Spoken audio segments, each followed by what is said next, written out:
পিশাচ নিষ্ঠুর ব্যক্তিরা আমার ছেলেকে বাড়ি থেকে ডেকে নিয়ে নির্মমভাবে যারা হত্যা করেছে তাদের আমি ফাঁসি চাই।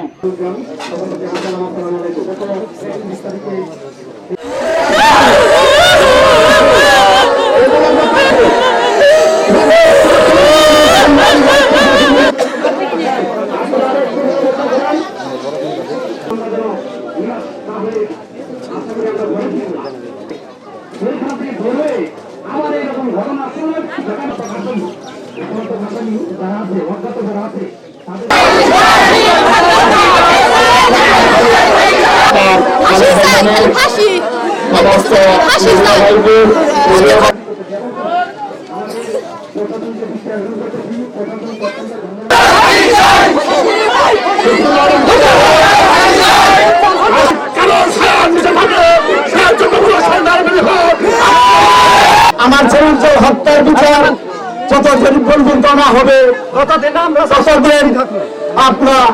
আমরা এই চেষ্টা করতেই থাকবো, অব্যাহত থাকবে। এবং রমজান মাসে